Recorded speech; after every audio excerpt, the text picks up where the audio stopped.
لاہور کا پرانا اسٹیشن۔ رات کے 11 بجے۔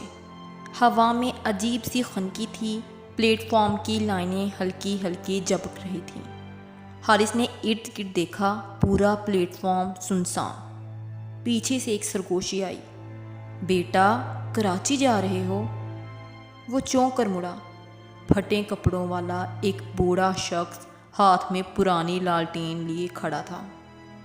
حارث نے کہا، آپ کو کیسے پتہ چلا؟ بوڑھا بولا، یہ ٹرین ہر کسی کے لیے نہیں آتی، یہ صرف ان کو بلاتی ہے جنہیں حساب دینا ہوتا ہے۔ دور سے سیٹی کی عجیب سی چیخ سنائی دی۔ دھند کو چیرتی کالی پرانی ٹرین پلیٹ فارم پر آ کر رکی۔ ہر ڈبے کے دروازے خود بخود چڑچڑاتے ہوئے کھل گئے۔ بوڑھے آدمی نے دھیرے سے کہا، فیصلہ تمہارے ہاتھ میں ہے، چڑھنا ہے تو ابھی چڑھ لو، ورنہ یہ موقع دوبارہ نہیں ملے گا۔ حارث نے ہچکچاتے ہوئے قدم رکھا۔ دروازے کی دھات برف کی طرح ٹھنڈی تھی۔ اندر لکڑی کے پرانے بینچ، زنگ آلود دیواریں اور چھت سے لٹکے پنکھے جو خود بخود ہل رہے تھے۔ لیکن حیرت کی بات، پورا ڈبہ خالی۔ حارث نے بیٹھتے ہی محسوس کیا جیسے کوئی پیچھے کھڑا ہو۔ گردن موڑی تو ایک لمبا آدمی سر جھکائے، چہرہ سائے میں چھپا ہوا۔ حارث نے کہا، آپ بھی کراچی جا رہے ہیں؟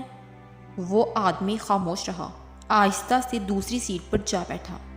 اچانک دروازے خود بخود بند ہوئے اور ٹرین جھٹکے کے ساتھ چل پڑی۔ کھڑکیوں کے باہر مکمل اندھیرا، نہ کوئی اسٹیشن، نہ کوئی لائٹ۔ ٹرین کی سیٹی اب بھی چیخ کی طرح لگ رہی تھی۔ حارث نے موبائل نکالا۔ اسکرین پر صرف ایک میسج نمودار ہوا، واپس لوٹنے کا رستہ کوئی نہیں۔ ٹرین کی بتی ایک لمحے کے لیے بجھی۔ جب روشنی واپس آئی، وہ لمبا آدمی سیٹ پر نہیں تھا، لیکن زمین پر خون کی ایک لکیر تھی جو آہستہ آہستہ حارث کی طرف بڑھ رہی تھی۔ حارث سیٹ کے کنارے سمٹ گیا۔ زمین پر بہتی ہوئی خون کی لکیر رک گئی، جیسے کسی نے اسے جان بوجھ کر وہیں روک دیا ہو۔ ڈبے میں خاموشی اتنی گہری تھی کہ حارث کو اپنے دل کی دھڑکن بھی سنائی دے رہی تھی۔ ٹرین ہلکی سی جھٹکی اور اوپر کی بتی 2 بار بجھ کر جل اٹھی۔ ہر جھپک کے ساتھ کھڑکیوں میں باہر دھند کے پیچھے لمبے سائے دوڑتے دکھائی دیے۔ حارث نے آنکھیں زور سے ملیں، دوبارہ دیکھا تو کچھ بھی نہیں تھا۔ پیچھے سے ایک سرسراہٹ کی آواز آئی۔ حارث نے آہستہ آہستہ گردن موڑی۔ وہی لمبا آدمی اپنی سیٹ پر واپس بیٹھا تھا، مگر اس کا چہرہ اب صاف نظر آ رہا تھا۔ آنکھوں کی جگہ خالی گھڑے، ہونٹوں پر زخموں کے نشان۔ آپ کون ہیں؟ وہ بولا، ہم سب وہ ہیں جنہوں نے اپنے کیے کا حساب نہیں دیا۔ اور تم کیوں آئے ہو یہاں؟ ٹرین ایک جھٹکے سے ہلی۔ حارث کے ہاتھ ہینڈل پر جم گئے۔ جب اس نے نظر دوڑائی تو حیران رہ گیا۔ اب وہ ڈبہ خالی نہیں تھا، ہر سیٹ پر لوگ بیٹھے تھے۔ سب کے چہرے جلنے کے نشانات سے سیاہ، کپڑے پھٹے ہوئے اور آنکھوں میں سفیدی۔ چاروں طرف سے سرگوشیاں آنے لگیں۔ یہ زندہ ہے، یہ زندہ ہے۔ یہ سرگوشیاں آہستہ آہستہ اتنی اونچی ہوئیں کہ حارث نے کانوں پر ہاتھ رکھ لیے، لیکن آوازیں رکی نہیں۔ حارث نے دوڑ کر دروازہ کھولنے کی کوشش کی، لیکن دروازہ ایسے غائب ہو چکا تھا جیسے وہ کبھی تھا ہی نہیں۔ اب پورے ڈبے میں کوئی رستہ نہیں تھا، صرف بند دیواریں اور سناٹا۔ سامنے والے ڈبے سے ایک جلا ہوا ریلوے انسپیکٹر نمودار ہوا، ہاتھ میں ٹکٹ چیک کرنے والا پیج۔ انسپیکٹر نے گہری آواز میں کہا، ٹکٹ دکھاؤ۔ حارث کانپتی ہوئی آواز میں بولا، یہ کون سی ٹرین ہے؟ انسپیکٹر، یہ وہ ٹرین ہے جو 10 سال پہلے حادثے میں چل گئی تھی، اور اب یہ ہر اس مسافر کو بلاتی ہے جس کا ضمیر بوجھل ہو چکا ہے۔ انسپیکٹر حارث کے قریب آیا اور اس کی آنکھوں میں جھانک کر بولا، یہاں سے نکلنے کا ایک ہی رستہ ہے، یا تو تم اپنے بوجھ کا سامنا کرو یا پھر ہمیشہ کے لیے ہمارے ساتھ رہو۔ ٹرین کی سیٹی زور سے چیخی، بتی بجھ گئی اور پورا ڈبہ تاریکی میں ڈوب گیا۔ ٹرین کی بتی بجھنے کے بعد پورا ڈبہ اندھیرے میں ڈوب گیا، صرف پہیوں کی چیخ، دھات کے رگڑنے کی آواز اور سرگوشیاں۔ یہی وہ پل ہے، یہی وہ رات ہے۔ اچانک بتی جل اٹھی۔ کھڑکیوں میں باہر دھند کی جگہ حادثے کے مناظر ابھر آئے، جلتے ہوئے ڈبے، بھاگتے مسافر، چیخیں اور شور، پل ٹوٹنے کی آواز۔ حارث کے چہرے کا رنگ اڑ گیا۔ حارث چونک کر بولا، یہ سب مجھے کیوں دکھا رہے ہو؟ انسپیکٹر آگے بڑھا، اس کے کپڑوں سے دھواں اٹھ رہا تھا۔ انسپیکٹر بولا، یہ وہ رات تھی جب ہم سب نے اپنی زندگیوں کے فیصلے کیے اور ایک لمحے کی غلطی نے سب ختم کر دیا۔ حارث بولا، میں تو یہاں مسافر کی طرح آیا ہوں، میرا کیا قصور؟ انسپیکٹر نے کہا، ہر شخص اپنے ضمیر کا مسافر ہوتا ہے، تمہارے اندر بھی کچھ ایسا ہے جس سے تم بھاگ رہے ہو۔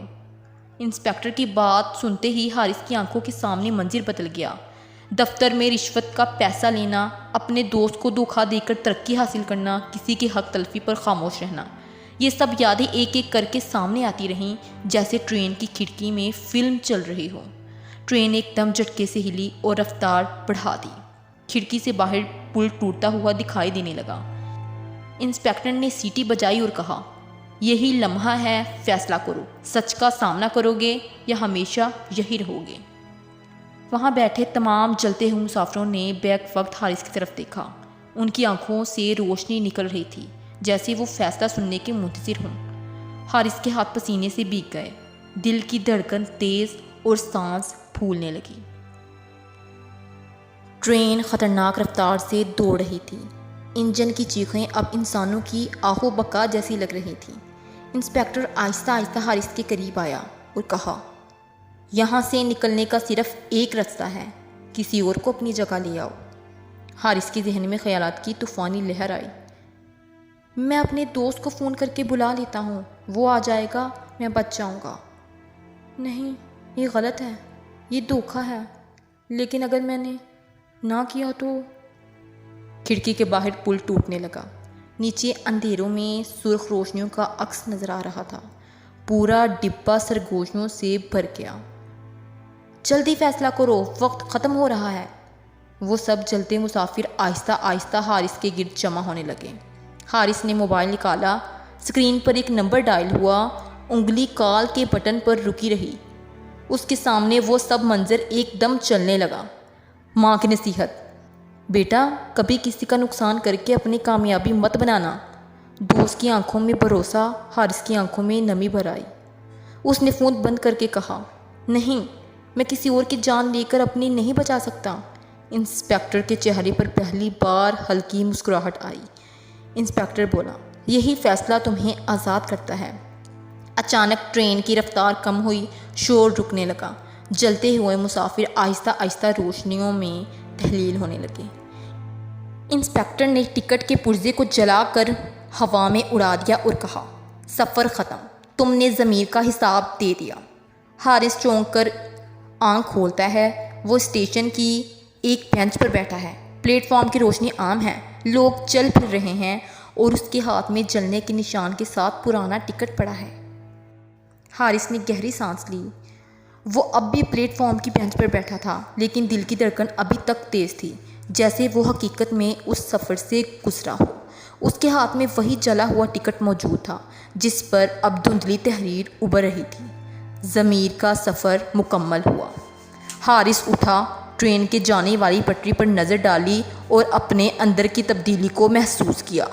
وہ سارے فیصلے جو اس نے لالچ میں کیے تھے اب اسے شرمندہ کر رہے تھے۔ حارث نے دل میں کہا، زندگی کا اصل سکون دوسرے کو دھوکہ دے کر نہیں، ان کے ساتھ انصاف کر کے ملتا ہے۔ پلیٹ فارم پر وہی دوست آیا جسے وہ تقریباً فون کر کے دھوکہ دینے والا تھا۔ دوست نے ہنستے ہوئے کہا، یار آج تمہارا چہرہ عجیب طور پر ہلکا لگ رہا ہے، سب ٹھیک ہے؟ حارث نے سر ہلا کر کہا، ہاں، آج پہلی بار اپنے ضمیر کو ہلکا کر دیا ہے۔ حارث جب اسٹیشن کے گیٹ سے باہر نکلا تو سامنے وہی بوڑھا انسپیکٹر کھڑا تھا ہلکی مسکراہٹ کے ساتھ۔ اس نے کہا، یاد رکھو، ٹرین ہر کسی کے لیے نہیں آتی، یہ صرف ان کو بلاتی ہے جو اپنے بوجھ سے آزاد ہونا چاہتے ہیں۔ پلک جھپکتے ہی وہ منظر سے غائب ہو گیا۔ حارث نے آسمان کی طرف دیکھا، ایک سکون کی لہر اس کے اندر دوڑ پڑی۔ تو دوستو، اس کہانی سے ہمیں یہ سبق ملتا ہے، زندگی کے سفر میں ہر شخص کو فیصلوں کے موڑ ملتے ہیں۔ اگر وہ فیصلے صرف اپنے فائدے کے لیے ہوں تو انسان کبھی سکون نہیں پا سکتا۔ اصل کامیابی وہ ہے جو دوسروں کو نقصان پہنچائے بغیر حاصل کی جائے، ورنہ انسان ہمیشہ اپنے ہی ضمیر کا قیدی رہتا ہے۔